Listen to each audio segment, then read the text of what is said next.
Yeah, Mayor Adams is a pretty pugnacious individual. He's not going to go down easily in this case or in any situation we know.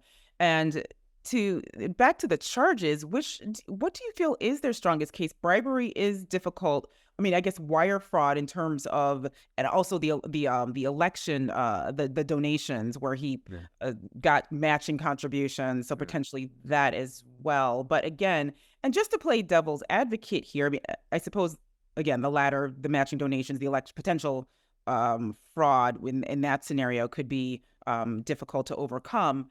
But to play devil's advocate, we see this happening a lot. You've seen this happening a lot in your career with politicians. Obviously, there was a tip for them to go after Mm. this. But how much of this is trying to make examples of some of these high-profile individuals by Damian Williams in the Southern District and to kind of make a splash potentially? Sure, it does happen a lot, and rarely does it rise to the level of federal prosecution. Oftentimes, I've seen it handled administratively or with some civil resolution, right? So to be indicted by the feds, it's really the worst of the worst.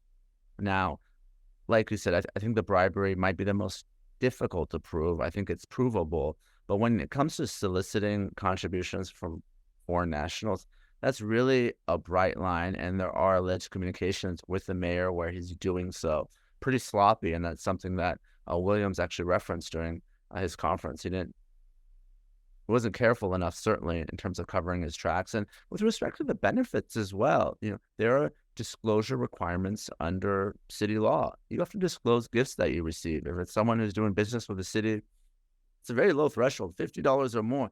And even if they're not doing business with the city, anything worth more than $1,000, you have to disclose. Now, sometimes these disclosure laws are broken. We've seen it even with Supreme Court justices recently, right? But it's a clear violation, in my opinion. If you're getting business class tickets, we all know that costs more than $1,000. You're staying at the St. Regis or the Four Seasons multiple nights, that obviously costs more than $1,000. So that's a clear violation, in my opinion. Then, of course, the cover-up, right? That's where the wire fraud comes in, where he's having as a scheduler or as assistant, pay a nominal charge, obviously much less than the value of the plane tickets or the hotel stay, or say I, paid them in cash, obviously, those are all efforts to cover up the gifts that were received. So in terms of the range of charges, I think the gifts, the failure to disclose, that's the most readily provable by the government. Yeah, and it is a lot. Once you lay it out like that and delineate all of the accusations, it does add up to quite a bit.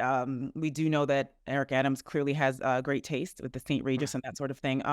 But it's unseemly. He's in deep water, hot water at this point, and the cover up also doesn't help. So we're gonna see what happens next.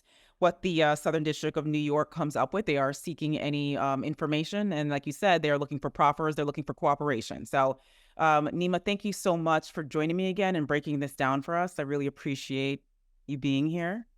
Of course, Leanne, thanks for having me as always. I'm sure we're going to be talking about this a lot more in the coming Yes, months. yes, we will. I know you're busy, and so thank you for your time and thank you for joining us. Thank you.